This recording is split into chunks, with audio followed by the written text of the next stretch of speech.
नमस्कार, बढ़ती कलम न्यूज चैनल में आपका स्वागत है।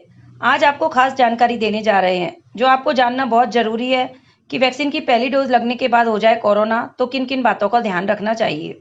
लगातार खबरें आ रही है कि वैक्सीन लगने के बाद भी लोग कोरोना संक्रमित हो रहे हैं। ऐसे में यह जानना जरूरी है कि वैक्सीन का पहला डोज लगने के बाद संक्रमण होने पर क्या करें।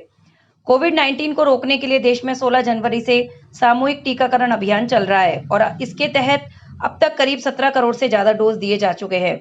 लेकिन वैक्सीन लगने के बाद भी लोग कोरोना वायरस से संक्रमित हो रहे हैं। ऐसे में यह जानते हैं कि पहला डोज लगने के बाद कोरोना संक्रमण होने पर किन जरूरी बातों का ख्याल रखना चाहिए। हर हालत में फॉलो करें प्रोटोकॉल। वैक्सीन की पहली डोज लगवाने के बाद प्रोटोकॉल का पालन जरूर करें, यानी कि कुछ दिन तक अल्कोहल और बीड़ी सिगरेट आदि का सेवन ना करें। इसलिए जरूरी है गैप। स्टेरॉइड या प्लाज्मा लेने पर 90 दिन रुकने की सलाह दी जाती है, ताकि इससे शरीर में जो एंटीबॉडीज बनी है वह अपना काम कर सके। स्टेरॉइड या प्लाज्मा लिया है तो 90 दिन रुके।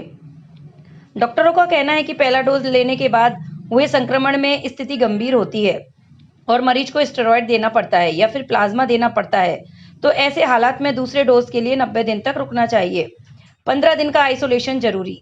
यदि संक्रमित होने पर हल्के लक्षण आए थे और घर पर ही रहकर ही सामान्य दवाई ली गई है, तो 15 दिन का होम आइसोलेशन पूरा होने पर दूसरा डोज लगवा सकते हैं। लक्षणों पर करें गौर। वैक्सीन का दूसरा डोज लगवाने से पहले यह देखना भी जरूरी है कि आपको कोरोना वायरस से संक्रमित होने पर हल्के लक्षण आए थे या फिर स्थिति गंभीर थी। यदि हो जाए कोरोना पॉजिटिव तो क्या करें। वैसे तो सरकार वैक्सीन के 2 डोज के बीच गैप बढ़ाने पर विचार कर रही है और इस पर कमेटी अगले सप्ताह तक फैसला भी ले सकती है। वहीं 2 डोज के बीच कोरोना संक्रमित होने पर नेगेटिव रिपोर्ट आने के 15 दिन बाद ही वैक्सीन का दूसरा डोज लगवाएं। बढ़ती कलम देशवासियों से अपील करता है कि सरकार की ओर से किए जा रहे टीकाकरण अभियान में स्वयं जागरूक होकर दूसरों को जागरूक करें।